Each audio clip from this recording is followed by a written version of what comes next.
So today we've got David on the line, who is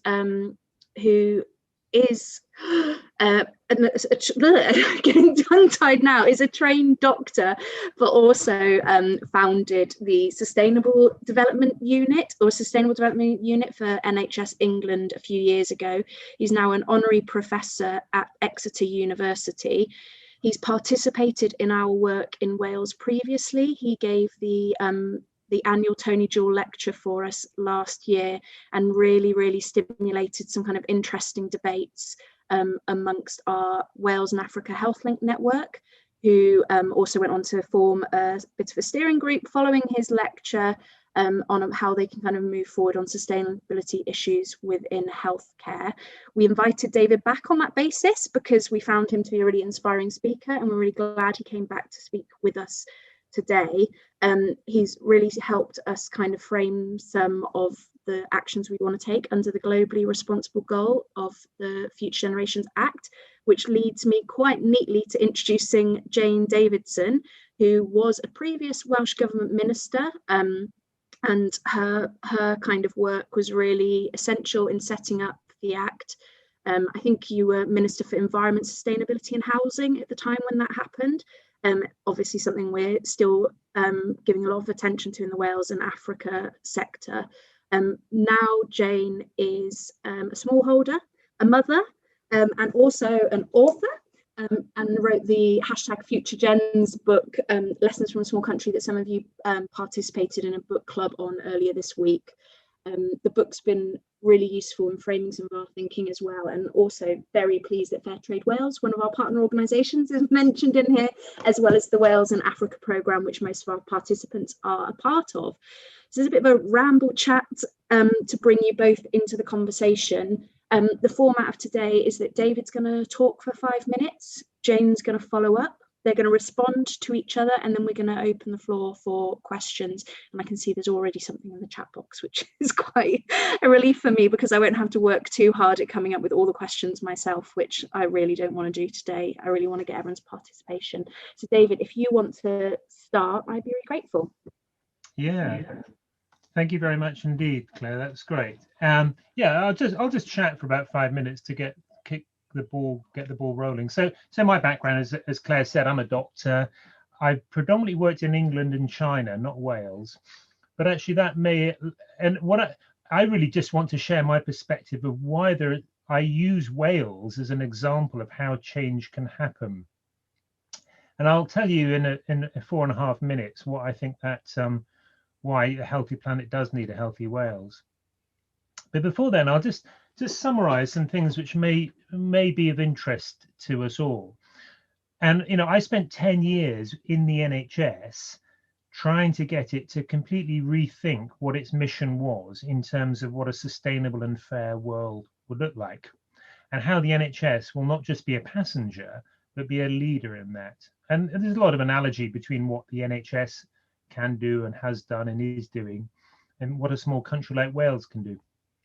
But I just thought I'd split up the 5 minutes into 3 things. What the challenges really are, the principles of thinking and doing something which seem horrendously big about changing a supertanker's direction. And I'll just finish with a story about which I think illustrates some of these points. So essentially, I think there are 2 big global challenges that we face, and they're so interconnected that they're really one. One is, and I hope nobody on this call needs reminding, we are facing an ecological collapse, a climate emergency, which is primarily led by so-called developed countries, which we call industrialized countries. And the second big challenge is we have far too much oppression of people by other people. And that is the use and abuse of power. That's about racial inequity, gender inequity, all sorts of unfairnesses that are part of history that should absolutely not be part of the present or the future. So we have a lack of love and respect for the biological and physical systems that sustain meaningful life. And we have a lack of love and respect for each other, the social and economic systems that sustain life, or rather don't sustain life at the moment. So what I've learned really in the last 10 years, and 10 years ago, I thought I was quite knowledgeable about these things, but I'm not. And, I've learned far more than I've offered in the past few years. I think we need to act at different levels. And secondly, we need to have faith that will see benefits at different levels, and sometimes benefits we don't even realize might occur. So that's really about me talking in a sort of complex systems thinking way, not a mechanistic thinking way. So I want to talk just very briefly, list some of the general principles that I've learned about health and well-being and a fair and sustainable world. The first thing, because we don't inevitably know the precise details of the route to a fair and sustainable world, although we know exactly the general direction, the best way to embrace the principles for me are those that are most practical and effective to get to a fair and sustainable world are the following.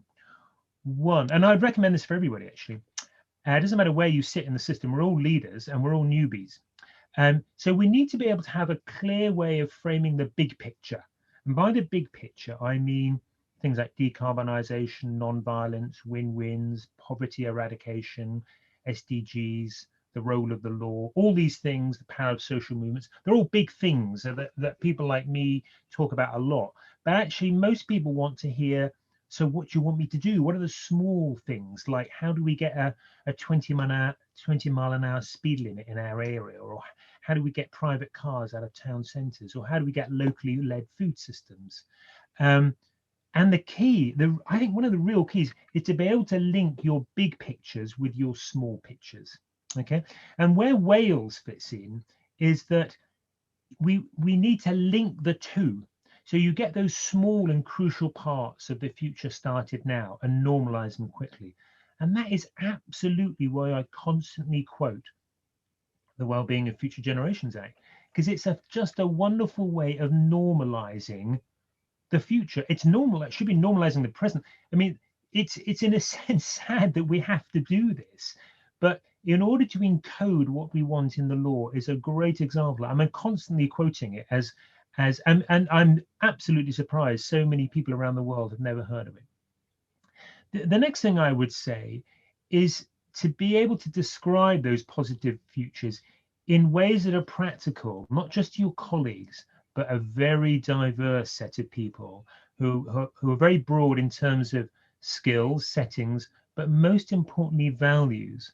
One of the most important parts of the journey to a future is if you can communicate a shared vision to someone whose values are very different from your own. If you can do that, that's a great skill to have. And I've never really quite mastered it, but sometimes I stumble upon it. So, and I can probably give you some examples of that if we go into deeper into the conversation.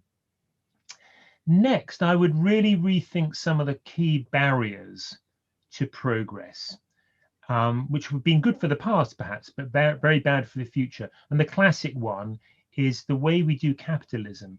Now, you might think capitalism is a big thing to take on, but actually there are examples all over the world whereby capitalism is changing in terms of markets or donut economics or circular economies that are very inspiring. And the last two things I would say very much relate to the here and now and to Wales. One is be ready for change so you can seize the moment when others are ready. And that means never waste a crisis like the pandemic to reset the system.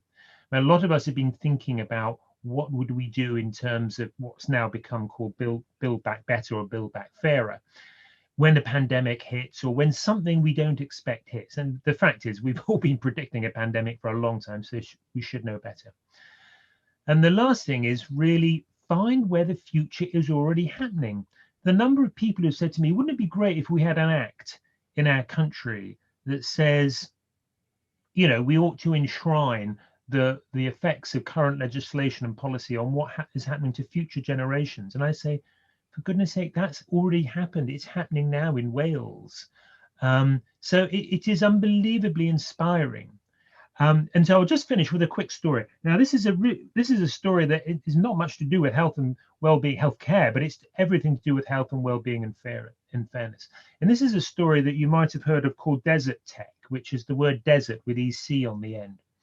And it's really about, in Northern Africa, we know that it would not take a lot to build a lot of renewable energy around the coast of North Africa, which could address three things. it would decarbonise. It would be a major part of decarbonising Europe by 2050. It would guarantee Africa clean prosperity by shifting resources north to south as we shift clean energy south to north. And it would make the Middle East independent from oil income, which would hugely decrease tensions of security and safety in that part of the world, and indeed across the whole world.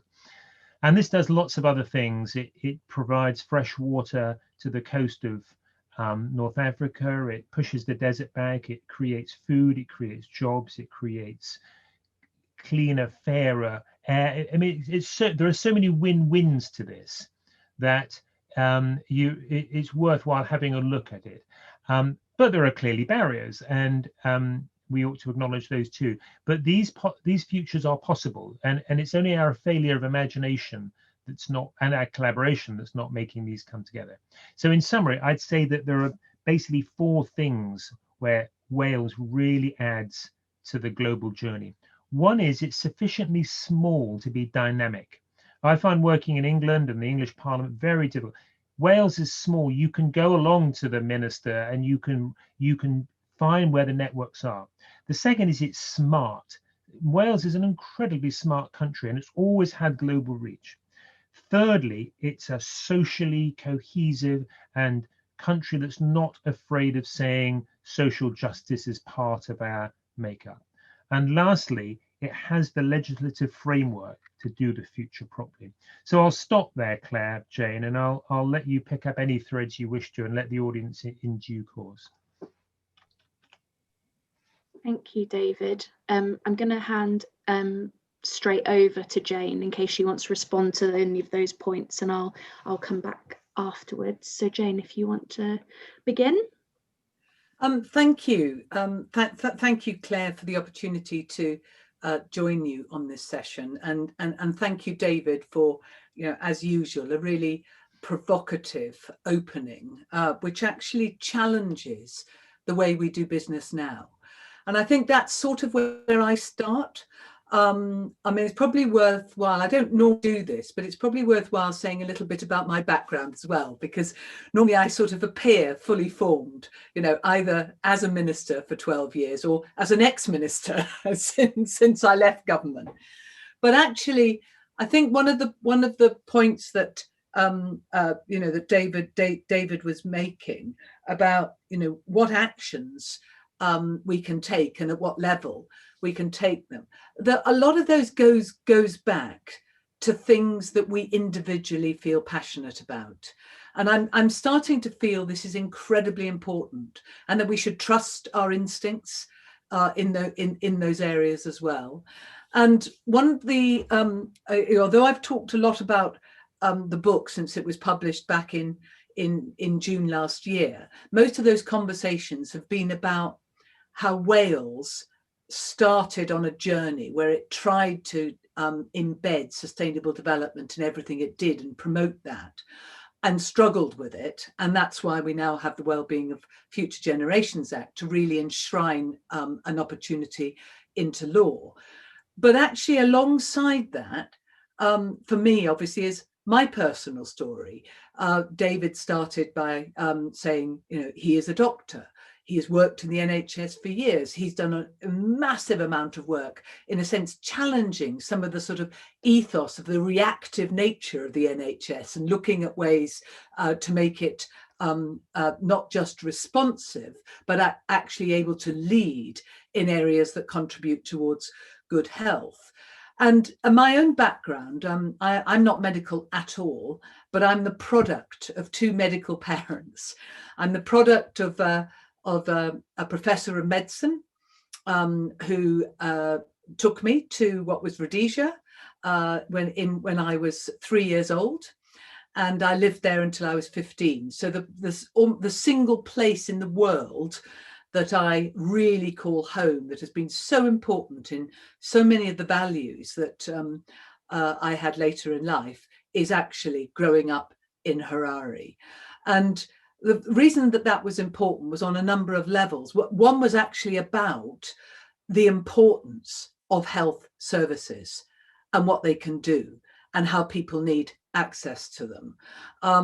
And My father was actually there to start the first, at the time, it was the first multiracial medical school in Africa, I think. My mother worked a lot with women living in rural communities, and extraordinarily, in fact, in a place called Chinnamora, which those who support Love Zimbabwe will know is where Martha Holman comes from. And my mother was the white doctor who used to visit there regularly to look after the children in the orphanage there. But arriving at that particular time I did in what was Rhodesia was actually just before Ian Smith took control of the country. And of course, prior to that, it was a British colony with all that awful notion of around colonialism.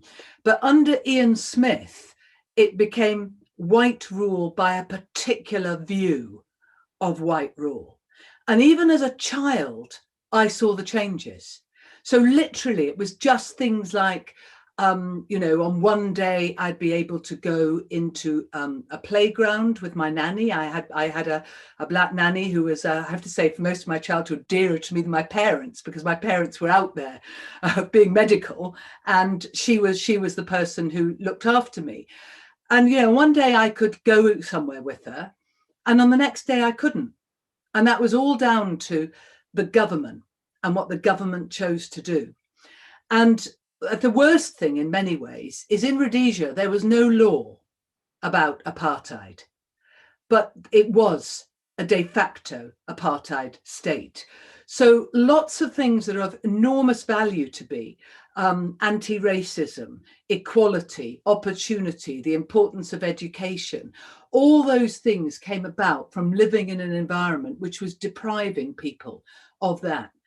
And I remember very particularly, I must have been about 6 or 7, and we had a knock on the door one evening, and the person who built our house came in, and he built another house just behind us, and he came in to tell us that the people who wanted to buy the house behind us were coloured. That's his terminology. And my parents said, and? Because for my parents, they were very happy to live alongside everyone and anyone. And so this family moved in, and 2 years later, they were moved out. And they were moved out because where we lived, which was the area immediately adjacent to the university, was designated a whites only area. And I think we forget that, you know, my lifetime is a lot longer than perhaps some of the people on this call, but we forget that in my lifetime, those kind of things were happening. And similar things are happening in other countries across the world now. And I think that therefore we have to go back and think about that purpose, about what is government for. And I just want to return, and some of you all heard me use this before, but I kind of return to that notion of Maslow's hierarchy of needs, when at the base of the pyramid, in terms of human survival, we have to have clean air, clean water, food, shelter, sleep, clothing, reproduction. All those things are absolutely necessary and must be met. And then in societal terms, we also need our safety needs met. And that's about our feeling of personal security, of course, a big debate at the moment, having employment, having access to resources, having good health. And then that enables us to move up through love and belonging, because then we can exercise friendships, intimacy, engagement with family, sense of connection, leading to respect, self-esteem, status, recognition, and then self-actualization. And the reason I'm saying that is because I just think that it is fundamental that the job of the governments should be to look after their populations, to keep their populations safe. And for me, that is not about where you put a new warhead. That is about making sure that populations have those fundamentals that enables us as humans to survive. And I'm sure that people on this call will realize very quickly those fundamentals depend massively on what else we do. Because meeting that fundamental in the context of food cannot be met if we've destroyed, as we have done, 70% of our species since 1970. It cannot be met unless we have a thesis, a set of principles, a values framework that enables us to both look after upstream issues in the context of health and well-being, and where governments at the very least provide those basics and support those basics and create the context for those basics to keep their populations safe. And for me, that is at the heart of good decisions. So even before I understood there was a biodiversity argument, and I still remember somebody asking me when we asked the question in a consultation back in 2007, what is biodiversity? And somebody said, isn't it a band? And I don't think the word has become more in common parlance much since then. But just this notion of thinking that all these elements, as David says, they are completely interrelated. So if you've got a government that takes little decisions that aren't integrated, then what happens is on its watch, wherever that country is, all the fundamentals will go wrong. And it's those fundamentals going wrong, which is why we have climate change problems and why we have major biodiversity problems. And we're not going to address those fundamental problems if we continue to sort of tinker at the edges with the populism. So for me, there is a fundamental question, which I love to get engaged with conversation about, is just what is government for? And then following on for that is, how do you make decisions? And if government is about the safety and the well-being of its people, then its decisions are not just about how many nurses and doctors you have, how many operations are done, what is the time taken for an ambulance to get to a door. It is about how you keep the population healthy, how you prevent. So it must be about a preventative agenda. And most people here will probably know the 5 ways of working: thinking long term, being preventative, being collaborative, involving people about whom decisions are being made, and very importantly, integrating the outcomes, the goals. We have the 7 goals in Wales. They link to the SDGs. They have made Wales a complete outlier because only Wales has a legal mechanism to deliver on the SDGs, and only Wales has put future generations into law. But Wales, as the report from the Select Committee that came out, I think today, has shown, is still a long way itself from being confident enough to take some of those decisions. And therefore, it's very, very important that if we want governments to make good decisions, we support governments to make good decisions. Because at the moment, you see this enormous tension between what's called the populist government, which actually gives you short-term outcomes, maybe lower your taxes for a time or whatever, sends the big problems down the line to future generations, such as nuclear waste or the cost of the pandemic, or puts the pressures on their next generations, as in university fees and other things, and therefore puts the wicked problems down the line and doesn't tackle the upstream problems. And therefore, we've got this issue about we have to demand more from our governments and our public services in terms of delivering on good decisions. So a small country like Wales can be a massive beacon in doing what Wales has set out to do and is on that journey. And I really want to acknowledge that I've noticed, particularly in the last year, that the number of pieces of legislation, the comments from civil society, the ambition of civil society, the ambition of the public services. Somebody said to me, which was the sweetest thing only yesterday, that what the wellbeing plan, and I won't tell you which local authority it is, that they drew up in 2016 now is completely out of date. And I remember how hard they found doing it in 2016, and they thought it would be impossible to achieve. And now people have much bigger ambitions. But I think we always need to still look back at that relationship between a small country and the key elements in the world. There is a sphere that I sometimes use on presentations, which was in the Science Museum. And it was a computer suspended, and you could just by, and sorry, 3D. So it's real, it looks like the world. It looks like the planet. It has all the appropriate architecture, i.e. the continents and the sea, etc., in place. And you could, using a computer program, see what happened with a pandemic and how it spread. And you can also see what happens with flooding and how that spreads, or anything else. And what you see is that many things will not in any way respect any borders. And that is in many ways how major governments will try and tell a country like Wales not to take any action, because what you do is not important. It is immaterial. It is too small to count, and you might be costing the government more on the way.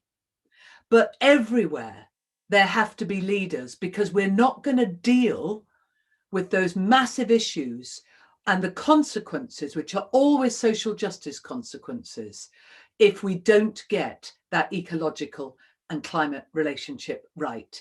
And this year is both the biggest opportunity and also the biggest, I hope, wake-up call, that by doing something differently, you can offer a new kind of hope. And we all need that. Thank you, Jane. It's a lot of things to think and consider in the context of what we're doing in Wales and how we can move forward.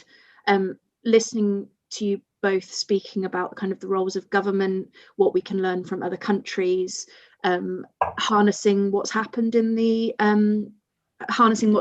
COVID-19. I never want to say there's something good to come out of the pandemic necessarily, but there's certainly change that can be harnessed and moved forward. I think the things that kind of came together as strong themes from you both when you were speaking just then is the potential for governments to do good, to help us to lead and to frame the direction that we want to go in as a country. A values-based country as well, that David mentioned at the very beginning, that we believe in kind of socialism in Wales, probably more so than some of the other of our immediate neighbours. I was kind of interested as well in terms of measuring what we're doing, and GDP being a measure that we kind of go to a lot at the moment. I was wondering if you both had any reflections about GDP as a measure. I think after COVID, we've all learned about what's really important to us, and I think we know more than ever that we can live kind of lower carbon lifestyles. What's actually important to us is our friendships, is our social connections, are our kind of purposeful projects that we work on, and it's much less about maybe what we thought was important before, which is measured in obviously GDP often.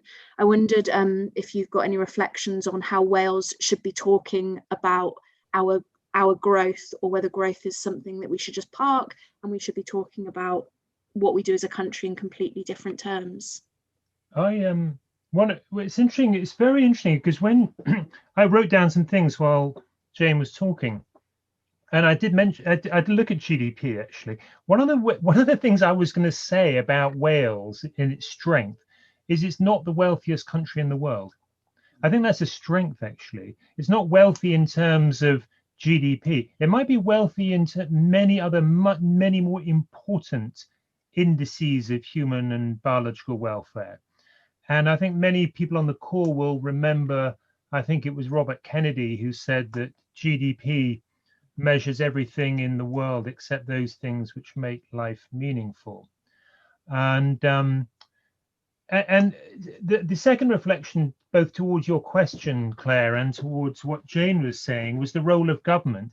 I mean, it's a tremendously big question, but it's so important, and it's a question which we should all be addressing. And one of the beauties of getting old is you learn more and more every day about things you realize were wrong. And I've just finished reading Mariana Mazzucato's book about the mission economy. And actually, the mission economy starts with, well, two things relevant to this conversation. One is Robert Kennedy's brother, John F. Kennedy, started the 1960s by positing that, you know, we should go to the moon and back. But the important thing about that was he said, this is going to be difficult, it's going to be expensive, and we don't know whether it's going to work or not. There's going to be some big failures along the way. Now, just those sentiments of government talking about uncertainty, and clearly there was a very big Cold War agenda underneath it all. We all know that. But one of the very impressive sections, parts of that book that Mariana wrote, is the myths of government. And one of the myths of government is that, of course, government is only there to step in when the markets can't do anything. It's absolutely infuriating because all the empirical evidence suggests that is not true. It is a complete laissez-faire cop-out. You know, governments, especially now, need to be big, bold, decisive, and nurture the energy from every level of society. So there's some very rich things in that book and what Jane says. And another example of where I think Wales is interesting. I'm English, and I always think of Wales as having had authority devolved unto it. And I often speak about that glowingly until someone took me up and said, no, you shouldn't have big powers devolving power down. You should have small powers devolving power up. Power starts locally. And if you and your next community think things could be done better at a larger scale, you may want to devolve that authority upwards, not the patronizing way that large powers devolve power downwards. So I think Mariana's book is full of very fascinating and stimulating ways in which we think that the way government acts, and Jane's example was great, because if you say safety to someone maybe of a different values base or a different political persuasion, they may well mention the military, whereas that's only one way of looking at it. That's only one way of looking at safety, and probably one of the most toxic ways of looking at safety. So I think there's a lot in there about why GDP is a narrow, outdated, inappropriate, counterintuitive measure of progress. And I think Wales should be proud to say, we may not be the wealthiest country in the world in terms of GDP, but hey, GDP is yesterday's metric. We've got a much more powerful metric of wealth, of enrichment in our country.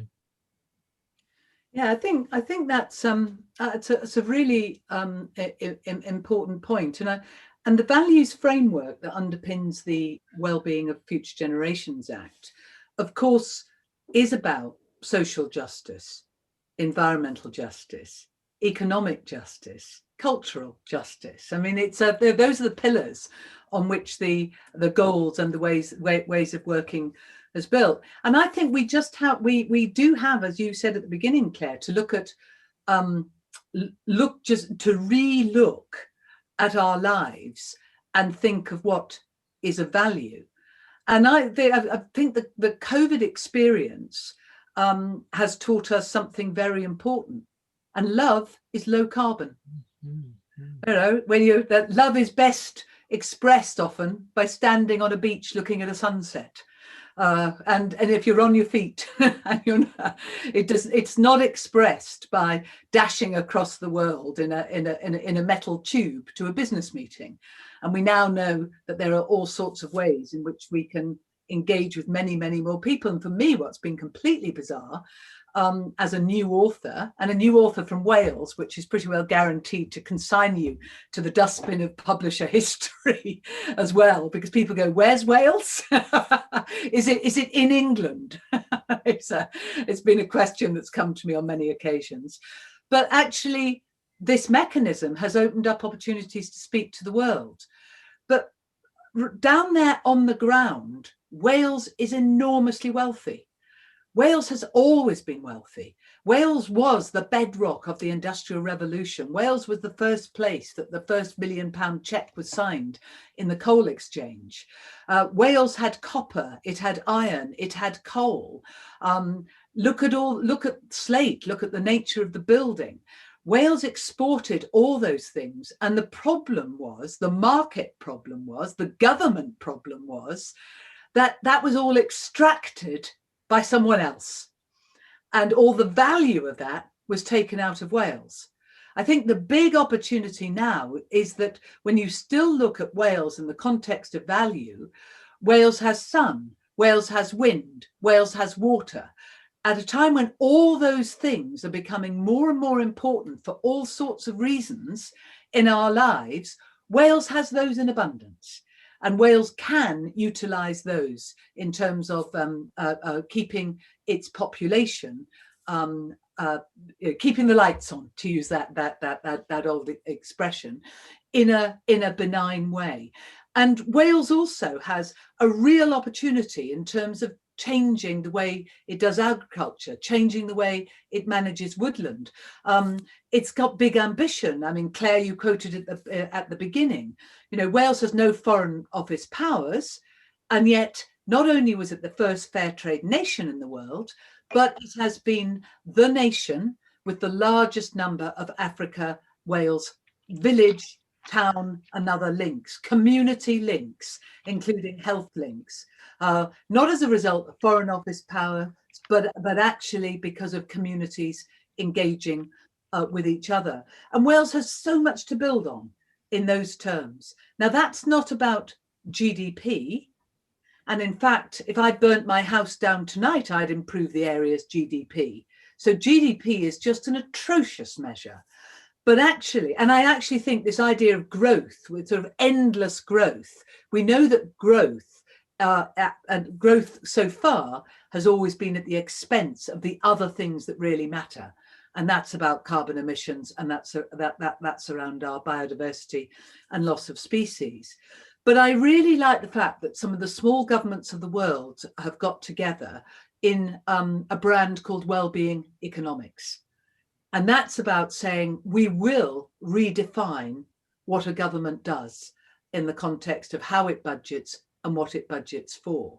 And I think the big challenge over the next decade, the decade when we have to take enough action to bring down our emissions across the world, and we need to be playing our part of that in Wales, is for the government to work with people in Wales, to devolve that power up from those good ideas in communities, to seize on them, to have that carpe diem moment, and then look at how that can be spread as far and fast as possible. And I don't think this is about being insular either. This is very much about Wales looking outwards. So it was wonderful to have a call with Size of Wales yesterday to discuss the ambition about being a deforestation-free nation. And if we unpack that term, that's about protecting forests. Currently, in terms of what we purchase from other countries, is 9 times the size of Wales. So if we're going to address that, this is about changing habits to ensure that both we individually at community level, and very importantly, not one of those public services in Wales should be contributing to deforestation anywhere. So we need to use the value systems to drive a different measure of what is wealth. And we need to use our natural wealth in ways that actually support our living much more sustainably for future generations. Thank you, Jane. I've got a question from a member of the audience, Anne McGarry, and I'm going to ask it whilst we're on the point of measurement, because there's a couple of other things that you both said that I'd like to pick up on in relation to global development.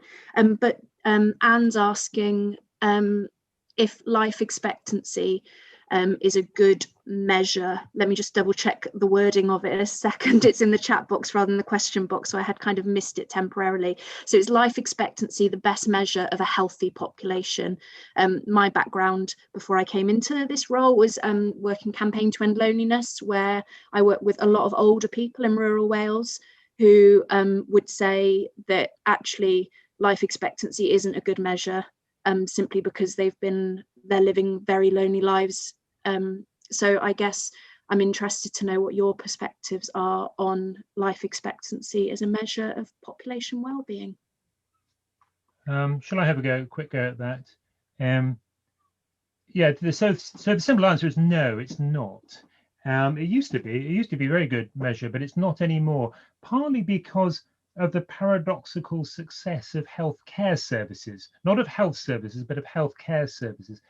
I mean, healthcare services have been extraordinarily successful in some ways, mainly in their preventative action, not so much quite in their therapeutic action. And what I mean by that is that healthcare services have been very good in extending the end of life, not in extending the middle of life. Now, what that means is that health services have been there to add years to life, but not necessarily add life to years. So as you can imagine, as you get older and older and older, you get less and less fit, and then you drop off the perch. Now, the problem is that we've become very good at extending that very last bit. And that's not always a place where people live fulfilling lives, socially engaged lives. I'm not going to say economically productive, because this has got nothing to do with economic productivity of people. So there are better measures of a healthy population. And let me just propose one, which I think nearly every health system in the world gets wrong. And that is that if you look at every healthcare system in the world, they nearly always say our role is to improve health, ... Oh, and by the way, to try and reduce inequalities. Okay. Now, I think that's the wrong way round. I would love to see a health service say our role is to reduce health inequalities, because I would propose in making the reduction of health inequalities your primary aim, not your afterthought, your primary aim, the overall effect will be to do that. And incidentally, you'll improve health as well. But the other way round will absolutely not, because the way society is structured is that if you provide services, nearly always it'll be the wealthiest and the healthiest who will uptake them better. And that was very well demonstrated by a compatriot of most of you, Julian Tudor Hart, who proposed the inverse care law. So, Anne, the answer to your question is it's not the best measure of a healthy population. It is a measure. You can have a healthy life expectancy, but there are dozens of others measures which are much better. And never ever get healthcare confused with health. Very different phenomena. Thank you. It is really interesting, because I think it came out a lot as well around COVID in the UK as well as overseas, that it really highlighted that health is directly linked to social inequalities, isn't it? And there was a lot of talk very in the early stages about doctors of colour, for example. They were talking about it's genetic, then it must be a genetic thing that means these people are falling foul of COVID, and not acknowledging actually that it's because of kind of social justice issues in the UK and inequalities that really brought that back to the surface. And it has been a welcome change in some of people's kind of discussions actually about how we can acknowledge that better now, that it isn't genes, sadly, it's inequalities kind of built into our systems. It's been eye-opening. And I also, yeah, sorry, no, I just wanted to come back on that and just remind people that if we look at the Healthier Wales goal in the Future Generations Act, it's a society in which people's physical and mental well-being is maximised, and in which choices and behaviours that benefit future health are understood. So it's very much about looking upstream in order to try and take a different approach to keeping people healthy, rather than always responding downstream with as David says, healthcare services, whereas a health service would look upstream in terms of maximising physical and mental health. And that absolutely links to a more equal Wales, which is a society that enables people to fulfil their potential, no matter what their background or circumstances, including their socioeconomic background and circumstances. And we know that these issues around equality are critically important in the context of how people feel about themselves and how they feel about others. And it's the really unequal societies where there's a lot of unrest because we're not all in it together. But there is a notion, actually, Wales is mostly all in it together. So it's a relatively small proportion of very high earners and a lot of people with similar earnings. And that does mean that it actually has some opportunities to do things in the context of that community space too. Thank you, Jane. I'm gonna, we've got just a few minutes left, and I just wanted to kind of go back to something David said about power starts locally, which I think is really important. And there's another question come through as well, which I'll ask as well. So power starting locally is really important. And then Jane, you were talking about the community links in Wales, that there's lots of community links between Wales and Africa. I just wondered if we could pick up maybe on a couple of points around the importance of being able to cede power. And David, you obviously believe that that power starts locally and therefore probably also enhances well-being, Jane, in the same way that you were just saying as well, that we all feel in it together because we do have kind of more equality in a Welsh society. I just wondered if you could pick up both a bit more on the value of ceding power to people, and that is and should always be the principle of the Wales and Africa programme is to do that in partnership rather than that kind of paternalistic, old-fashioned way of doing things. I wondered if either of you had any more points to make on that, and then I'm going to pick up the question in the chat box. Well, Jane will know much more about this now. I'll just briefly say that when I started about 10 years ago trying to sort of help reorganise the NHS on sustainable lines, I was a typical white, tall, arrogant male who had a lot of ideas that I wanted to implement. And one of the many things I learned was actually 99% of, well, probably 100% of all the great ideas that we actually came up with, we had by listening to people.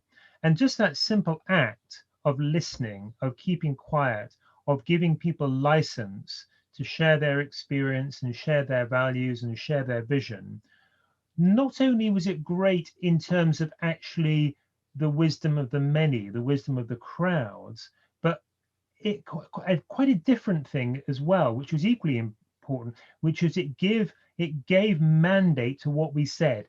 So when we went to work with ministers and we said, Minister, we need to probably change the legislation here, and the minister would quite rightly say, well, that sounds like quite a fancy idea of yours. I said, excuse me, it's not my idea. It comes from 10,000 people in the most widely non-statutory consultation ever done in this country and Europe's largest employer. This is essentially the will of the people, the will of the staff, and that has much more political resonance, and it's much more difficult for an elected official to say, I don't care, because they are there at the gift of the electorate in a sense. So there is something really powerful about creating a narrative whereby all power effectively does come from below, not from above. Yeah, and I'll just build on that. I think it is critical that people feel actors in a big mission. And we know that the mission, as it were, has been tested a few times in Wales. We know the mission's been tested by government consultations on, One Wales, One Planet. Back in the late 2000s, it was tested again through WCVA-led work on the Wales We Want, linked to the Sustainable Development Goals. And what you see in the Wellbeing of Future Generations Act is very much turning into law the very elements that the people of Wales supported. And I think the big element now that is missing for me in the system is there are no mechanisms for young people themselves to speak that truth to power. as it were, and they need to be at all levels, not just at government level, but they need to be at all levels. And sadly, but oddly enough, the very reason I came into politics was Margaret Thatcher's attacking youth services. But sadly, that those ways in which young people learn those informal skills have been under threat for many, many years, financially, with the sort of massive reduction, I think 40% reduction to public services now in terms of where they were funded 10 years ago. But the democratization of people is not expensive. It is brave. And it is actually about being brave for governments to share responsibilities with their people. And that will create a more equal society in terms of the delivery of the outcomes. And if that is about how we, the people of Wales, help the government and public services of Wales deliver more sustainably, that is very important. And I think somebody called Gary Rawlings has made a big comment about, do we agree with a comment? And I just say, Gary, there are lots of elements of your comment that I would agree with, but I'm always concerned about trying to get really complex issues into a short paragraph, when, as you'll hear from David now, we still haven't achieved resolution and we've been debating things for years. So, really nice idea to try and do that. And for me, the Wellbeing of Future Generations Act, I think, is as good a summation as it gets. And I can say that because I might have proposed the act, but I didn't create the text. So I pay absolute tribute to those who did. We've just got 2 minutes left. There's a couple of comments in the box. Jenny, who is actually an ex-colleague of ours, who's now working, I think it's for National Audit Office, but she'll correct me afterwards if I'm wrong, I'm sure, has just asked, and David's kind of mentioned in the box about, do you think it's best to prioritise area systems to catalyse change in Wales? And she highlights energy, food, transport, social health, or and would big flagship initiatives help inspire and move things forward, or do we need to try and get incremental changes across many areas? So I'm going to give you, 30 seconds each on that, so quite a brief answer, and then I'm going to wrap up, I'm afraid. Yeah, well, as I said, Jenny, you've got to do both, really. I mean, in this complex world, when anybody ever says, should we do A or B? I mean, the clock is ticking, friend, comrade, colleague. We have to do both. The real issue, the real thing that's difficult, is to see the big picture and see the little picture simultaneously and not confuse the two. So have the big vision and then say, right, now here's one example. So the Wellbeing of Future Generations Act is a fantastic Christmas tree, but you've got to hang baubles on the Christmas tree so that you know where all the individual actions all add up to make the whole thing work. It's not one or the other. It's not big picture or little picture. It's both together, and don't confuse them. And all I would say, absolutely right to that, all I would add to that is the danger of incremental change is if you add 10% to something this year and then you add 10% to something the next year, of course, you're not adding 10% because you're only adding the 10% on top of the 10%. So you're on incremental change, the goal never gets achieved unless you actually are delivering it in explicit target setting arrangements. So I learned as a minister to think that incremental change was a good thing. As soon as I stopped being a minister, I realized it was a really bad thing, and normally led by budgets, not by the outcomes we wanted. So think outcomes always. And I want to finish on Desmond Tutu's wonderful statement when he came to Wales a few years ago, which is, Wales may be a small country, but she kicks like a mule. And so go away and kick like a mule. And don't we know it? Thank you, Jane. And one of my colleagues has also just dropped into the box as well, that obviously there's a lot of stress out there for lots of people at the moment with our right to protest and shout about these things slowly being diminished. So if I can, send any messages out there, is to harness the voice of the people and use it effectively to make those like big changes, whilst we can make small changes within our own daily lives. It's always such a shame to finish on a really boring survey or a poll, but I am going to do that. But I just want to thank you both for your input this afternoon, and for the input you've put in across the week, and David for the lecture you did for us previously. You really do get us thinking outside of the box sometimes, and feeling quite empowered actually to make some changes incrementally and system change as well, which is important. I'm gonna send a little survey out, and I'm hoping, I don't know, I've got a poll here that I'm just gonna kick off and ask everyone just to finish off by letting us know how today went for you. And I'm not very good at doing this, actually, if I'm totally honest. It's a bit embarrassing that I spend all of my time on these calls and then really struggle to actually go ahead and do it. I don't want to do this poll.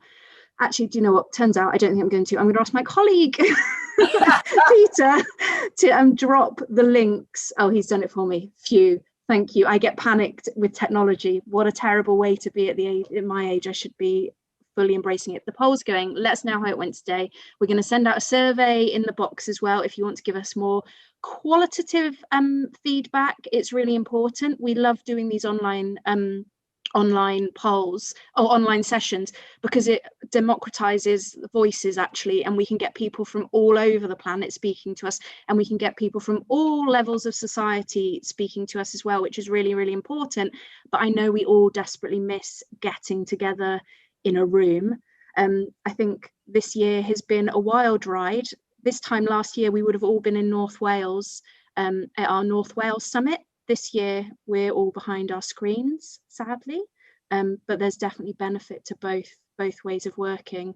I know this time last year I was meant to leave my house on a Sunday morning, and I wouldn't have gone back to my house for 21 days because I would have gone to our North Wales summit, a London summit, Labour Party conference, Conservative conference. So I, for one, am relieved to be doing online summits this year. I'm going to finish the poll in 15 seconds. And I just again want to extend my thanks to you, Jane and David, and I look forward to being able to engage you both in our work in the future. Yes, and everyone can watch this recording back afterwards in the next week or so, and I'd recommend you please share it with friends and colleagues so they can get a flavour of what we're talking about as well.